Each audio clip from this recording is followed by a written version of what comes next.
Welcome to the Lawyering Peace interview series, where we explore the intricacies of diplomacy and law in peace processes. Join us as we dive into discussions with individuals who have played key roles as diplomats and lawyers in negotiating peace. I'm your host, Dr. Paul Williams, the founder and the president of the Public International Law and Policy Group, and the Rebecca Grazier Professor of Law and International Relations at American University. In this interview, I am joined by my good friend Anna Triponel, an internationally renowned business, human rights, and climate expert, and the founder of Human Level. She is also an international human rights lawyer with 3 bars up her sleeve, so literally a global international human rights lawyer. Anna was previously the director of PILPG's New York office, and she also led PILPG's team advising on Libya's post-conflict constitutional process, following on from her work with other post-conflict countries, including Tunisia, Kenya, and Cote d'Ivoire. And Anna is also a senior peace fellow at PILPG. Thank you so much for joining us today, Anna. Thank you so much for the invitation, Paul. Now, Anna led PILPG's team advising on Libya's post-conflict constitutional process, as I just mentioned. And during that time, she was closely involved in the development of domestic war crimes prosecutions in that country as well. Today, we'll draw upon Anna's extensive experience bridging peace negotiations, constitutional development, and atrocity crimes prosecutions. Anna, I'm really looking forward to this conversation with you today. So let's kick it off with a little context. Anna, can you begin by sharing some background to the conflict that occurred in Libya in 2011? Yes, of course, Paul. So, of course, we're sitting here today in 2024 having this conversation. But if we time travel back to 2011, you remember very well. And for those who were involved in this, we were in the midst of the Arab Spring. So, in essence, what was happening in Libya was that Libyans were looking over the fences both ways at the protests happening in Tunisia, in Egypt, both of which had led to toppling of their regimes, thinking, we'll have some of that, please. We've had our ruler, Colonel Gaddafi, since 1969. So our 42 years of dictatorship and human rights violations that come with that surely should also lead to a toppling of the regime. Gaddafi's rule, just to remind ourselves, had been marked by terrorism, executions, state-controlled economy, media repression, and political arrests. So mass protests started in early 2011, peaceful. They were met, though, by violence on the part of Gaddafi. Hundreds of people were killed in February. I remember it so vividly, which in turn led to the creation of the Transnational National Council, TNC, which was offering an alternative to Gaddafi. So we had at the same time this TNC being created, and we also had the UN Security Council Resolution 1970, denouncing the violence and referring the situation to the International Criminal Court. And as the violence continued, the UN Security Council went further and passed Resolution 1973 in March, which approved the use of force to protect Libyan citizens.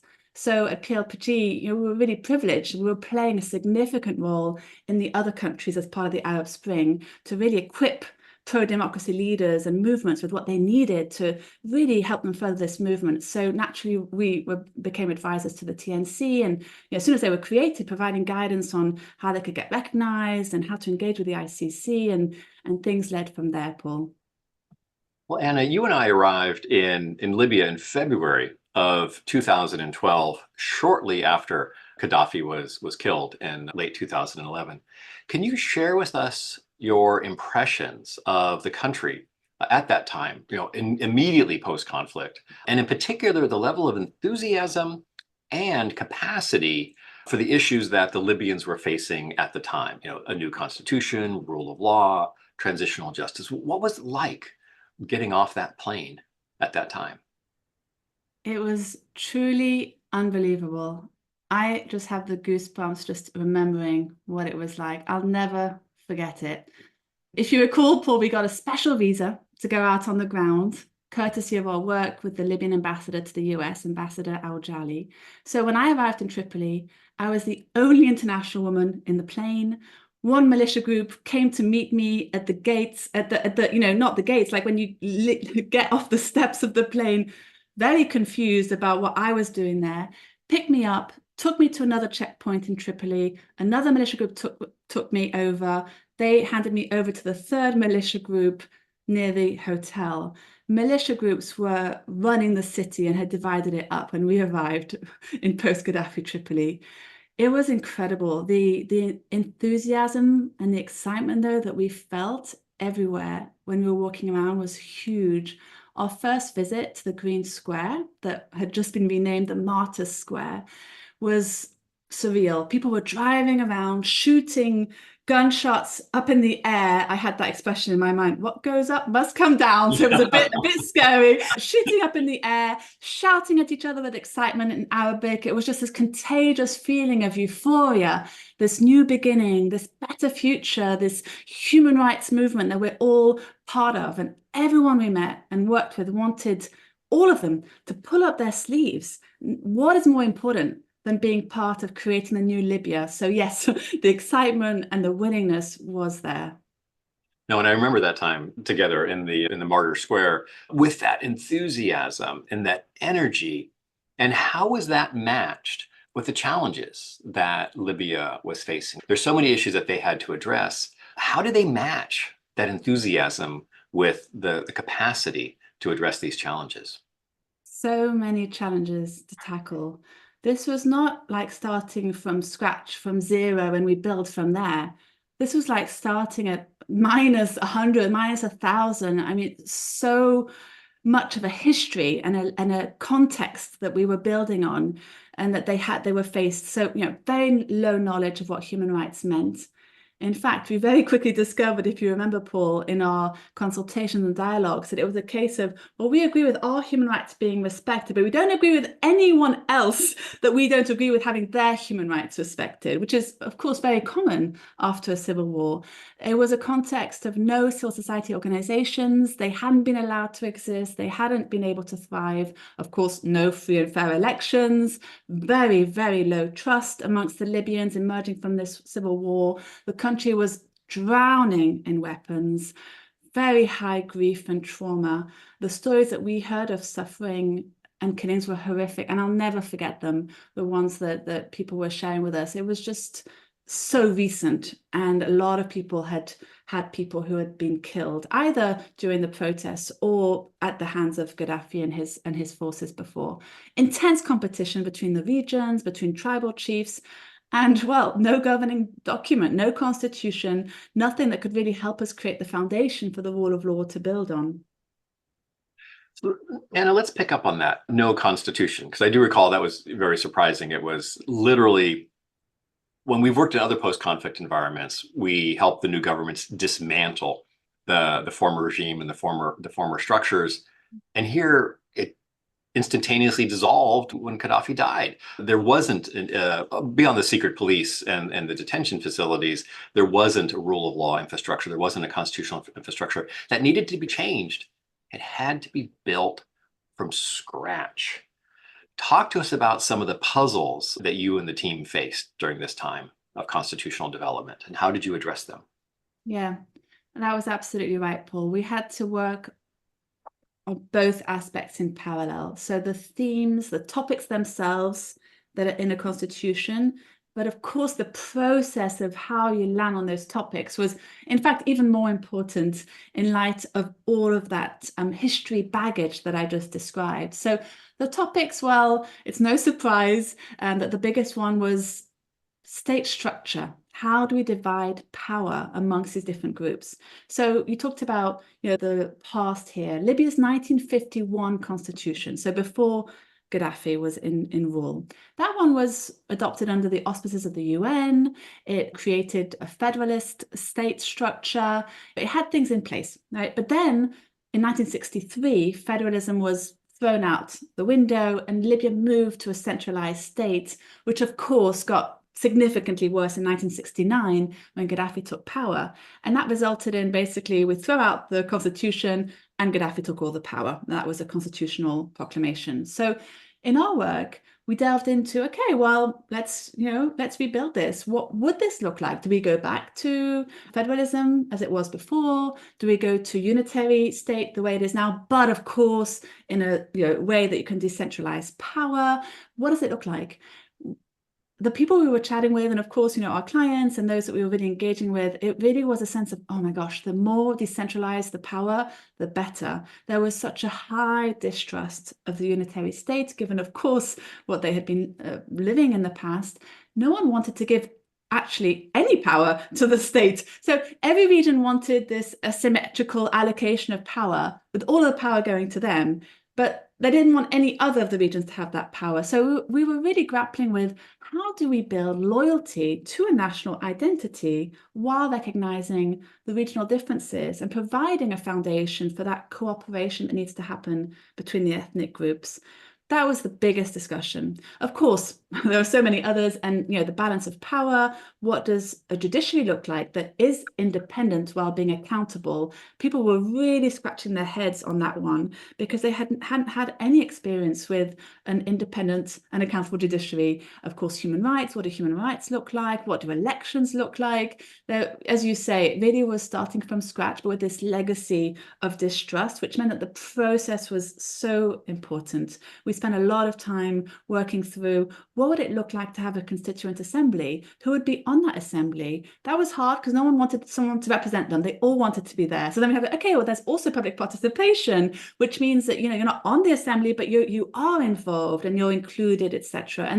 And how do you really tailor and target that participation to groups that haven't been included in the past? Those that are living abroad, women, other groups that in the past have just been put to the side.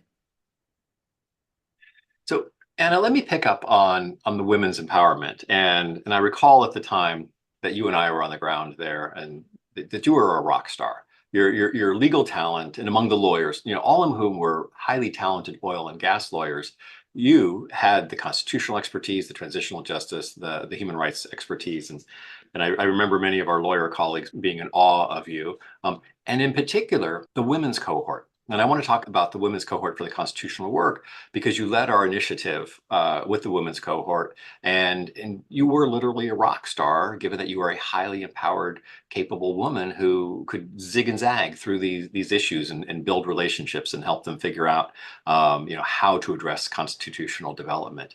But could you talk a little bit about the experience and some of the challenges and the successes of empowering women to engage in the constitutional process?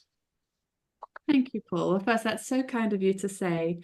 I remember so vividly being so in awe at the women that we were engaging with. Not, just bringing those memories back of the way in which these women had lived through Gaddafi's era, what they had been fighting for undercover, underground, and then now with this freedom that suddenly had opened up. What are we going to do with it? What's going to be our role? It was so humbling. And as you say, I found it just this incredible energy transfer between us of them seeing what we could do as, Western women with a law degree coming in and supporting as we could, and what we could sort of support them with their strength and their commitment. It was very humbling. And of course, it was moving to see these women who for the first time were able to really have their voices heard, were able to create committees and councils, were able to share their unique perspectives.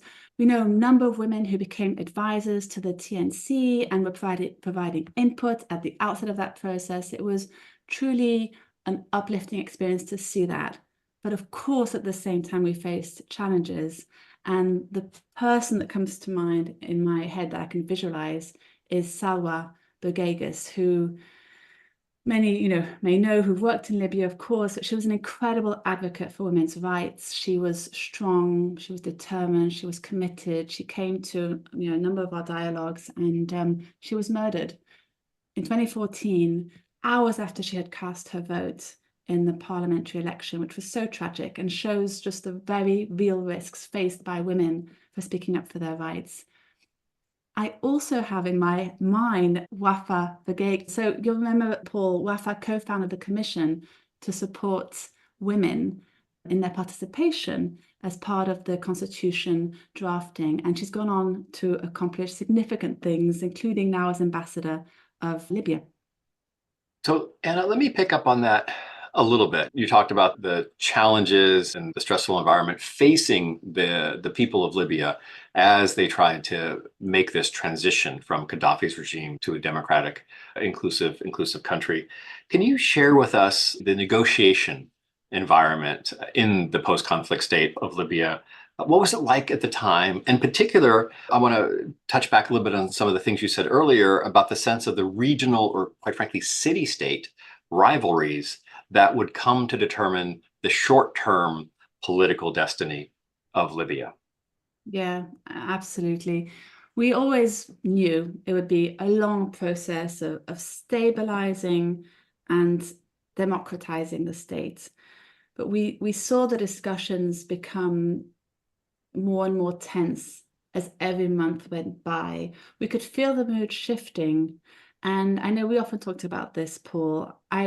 That palpable excitement and euphoria that was there, it just progressively started to go downhill from then onwards. And there were a few discussions right at the outset where you could see that this was going to happen. This was a direction of travel. It was very palpable.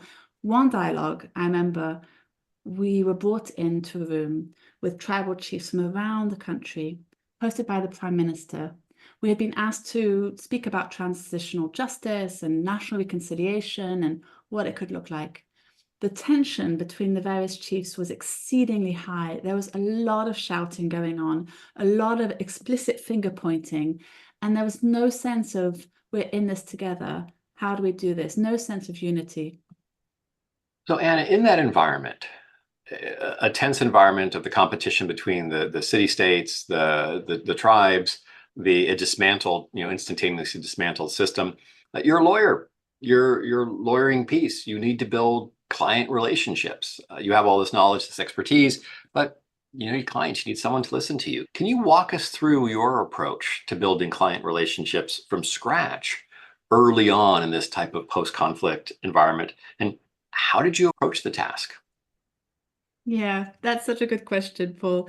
Well, as we know, it's all about people. It's all about people. What have people lived before? What brought people to where they are today? I think one thing we've been really good at, you and I, Paul, to throw ourselves flowers, as they say, but on this one is, I think we really take the time to delve into people's past and backgrounds, and we really want to understand what is it that's brought you here today? Why is it that you now are becoming this movement leader? Why is it that you're now fighting for democracy the way you are and putting your life on the line for that? What is it that's driving you? And I remember vividly the conversations we had with each of our counterparts on the ground, where we really had the privilege of being able to understand and hear where they were coming from as people, which then drives where they are at the time. So suddenly, if you're working with an ambassador, with the head of a government, with the head of a society movement, you see them also for where they've come from and what's driving them. And I think that connection from human to human then, of course, sows the seed to a really strong client-attorney relationship. And Anna, what were some of your approaches to making that personal connection? Knowing their background, knowing where they're from, taking the time and the space to get to know them personally. What were some approaches, and how did you navigate the cultural differences that you encountered during your client relationship? Yeah. A lot of times, I think we tend to go into the work very quickly. Like, what are we working on? Oh, the constituent elements of a constituent assembly, or the core elements of a constituent, and you go into that discussion. But if you start out by being more in listening mode, and so, well, why is it that you are interested in playing a part in the Constitution?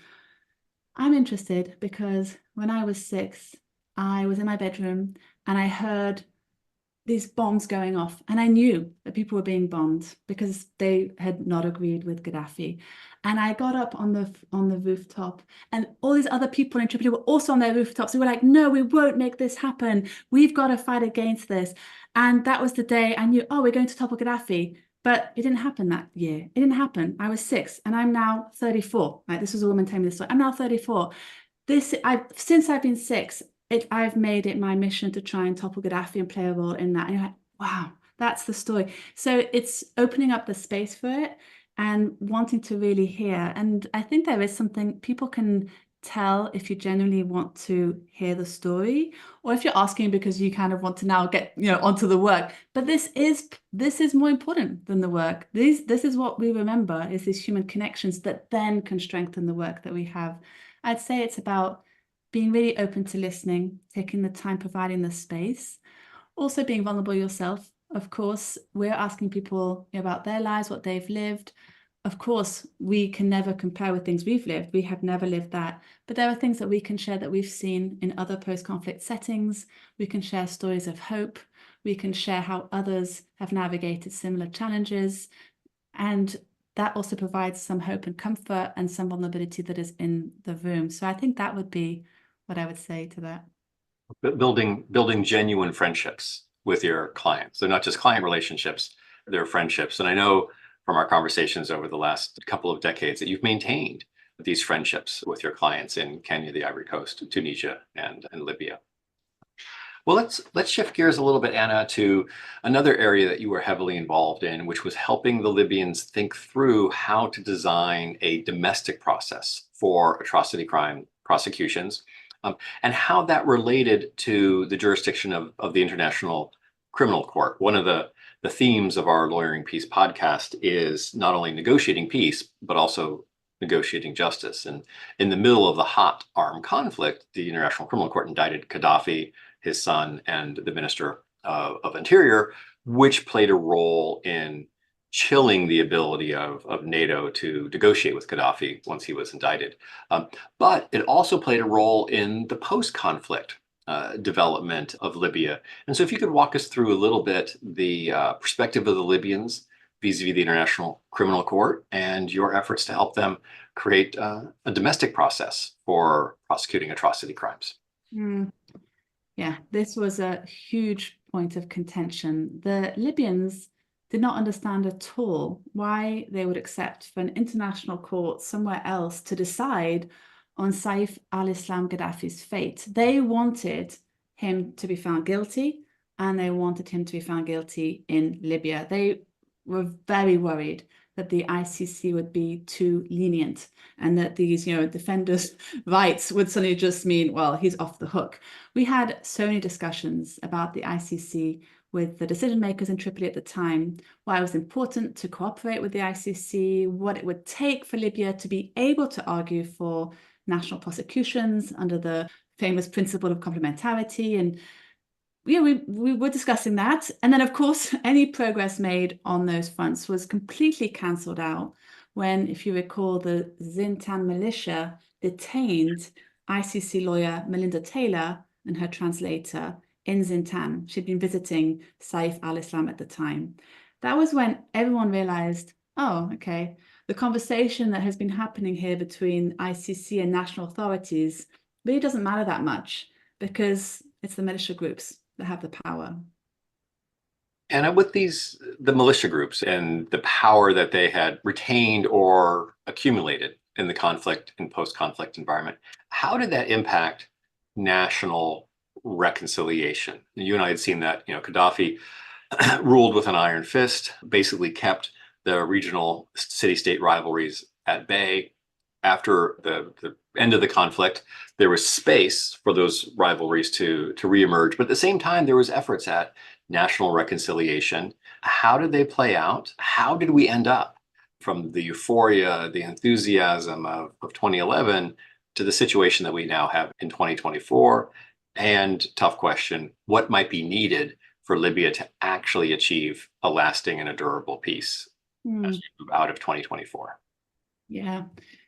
What we have seen since then, unfortunately, are superficial and non-inclusive reconciliation processes.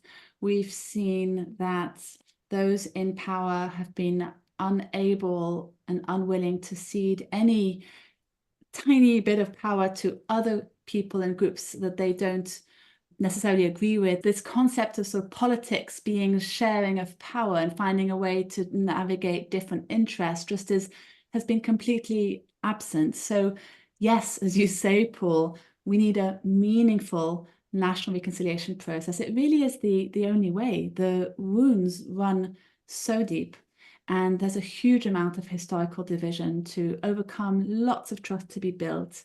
It takes time, but there's no other way. It has to be done. So this is, of course, number one, to be taken seriously by all Libyan leaders. Otherwise, we'll go nowhere. They'll go nowhere, because it really will only be this fragility that will continue for years. We need, alongside national reconciliation, for it to work, we need security. We've got to offer better alternatives to the armed groups. We've got to ensure that there is this balance between accountability for the human rights violations that are ongoing and being committed, while having a focus on disarmament, demobilization, reintegration. And this balance will be key in a country that is still, we just heard, an open supermarket for weapons, an open supermarket for weapons. Those are the words from Bathili from the UN support mission just before he resigned. So, of course, we need those things. We need to build towards a new election. There was hope that 2024 would be the year of elections following the 2014 ones, but that doesn't look likely right now, given the direction of travel. But those are the pieces of the puzzle. But as I mentioned at the beginning, for any of this to happen, bottom line, we'll need the political leaders, those right now in power, to put the long-term interests of the country and themselves ahead of their short-term interests, and to accept that politics, frankly, that is what politics is. It entails power sharing with people what we don't agree with. But unless we've done the national reconciliation part, we won't be able to accept that, because the divisions and the wounds run very deeply. Anna, you are doing amazing work at the moment on climate change, corporate responsibility, the intersection between corporations and human rights, and durable peace. Can you talk to us a little bit about how your portfolio evolved from the constitutional work, the atrocity crimes work that you were doing in Kenya, Tunisia, Cote d'Ivoire, Libya, to now running this amazing organization that is deeply engaged with corporations around the globe trying to accomplish similar objectives? Yes, I mean, when you work on human rights on the ground and you see what's happening, the impacts, how these things are often getting worse, you're thinking, well, who are the other players involved here? Who else is on the ground? Companies are everywhere. They are on the ground, and they're selling services, they're employing, they're providing, all sorts of things. And I was like, well, companies, of course, have a role to play here. They have a responsibility. I had the immense privilege of working also with John Ruggie at Harvard on the UN Guiding Principles on Business and Human Rights, which basically shapes what's expected of the private sector, what's expected of companies when it comes to human rights, which entails respecting people's human rights and building leverage to enable that to happen. Building leverage also means playing a role in your operating context. If you're in a post-conflict state, you can't just think, oh, this is just the way it is. What do I do to lean in and try and create a more respectful environment? So I have, from day one, just been so fascinated by the role of the private sector in a certain country, and that they're not neutral, but they can actually be a very strong positive player, or the opposite, depending on what they do. And so, all of my work since then has really been about getting companies to own their responsibility towards human rights, and then putting it into practice and really live that human rights responsibility in the day-to-day.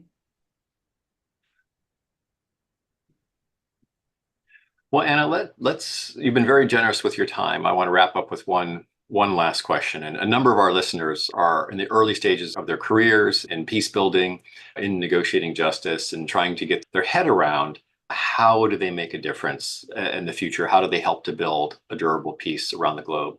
What is your one takeaway? What do you want our listeners to know and to remember from this conversation about how they can best contribute to building a durable peace? I would say it's about really doing all that we can to put ourselves as much as we can into the shoes and the bodies, into the perspectives of the people that we are working with, advising, and those that we're not working with and advising, because those are the invisible groups in the country that we don't see. this is hard to do because obviously we are in our own reality. We come in to another reality. What's helped me, obviously, is whenever I've been working in these countries, is, I have read every single book that I could on Libya. I reached out to people who I knew, diaspora in Washington, D.C., in New York, that I knew had left. Why, what was their history? What was their context? Really taking the time to speak to people to understand the reality from their perspective. All of that time you'll never be able to put yourself in the shoes of the people that you're working with, but you can try, and you can try and really have that humility to understand what you don't know, what you haven't lived, and how can you find a way to try and sort of surface those things in you emotionally that can then help you connect emotionally with your client. These topics, I mean, this is life and death for the people that we're working with. And I think it's very humbling to remember that and to be able to put ourselves into that context as much as we can. We saw it, again and again. We're not talking the same language, don't come from the same perspective here. So being able to really take that time to reflect on what you're stepping into, taking the time to honor that, I think is the number one. And that is then in turn, what will help us get to internationally recognized human rights and best practices if we've taken the time to do that step. Well, Anna, it's been a real privilege to not only have this conversation with you about your experience in Libya, but also it's been a real honor and privilege to work with you for over 2 decades around the globe, trying to help build durable peace, hold individuals responsible for atrocity crimes, and honestly, just to see the phenomenal way in which your career has been on a trajectory of building peace, working with constituents, empowering women's groups, working with corporations to have them contribute to human rights and durable peace. And so I want to thank you from the bottom of my heart and on behalf of our listeners as well for taking the time to speak with us and literally for all that you do every day to help build peace around the globe. Paul, the thanks goes completely back over to you from the early days when I was at law school studying international law. And I remember you were part of the committee that awarded me the Seymour Rubin Award. And I've got it here for my potential to shape future international law. And I was just so honored by that. 2004, 2005, that was. And then since then, all of the years working alongside you, learning from you and your team, and just, how do we really shape this in a way that works for the people? It's been very inspiring to be part of it and to see it as well. So all the thanks to you and the incredible work that PLPG does. Thank you. Well, clearly the selection committee, we made the right call on that one. Thank you, Anna.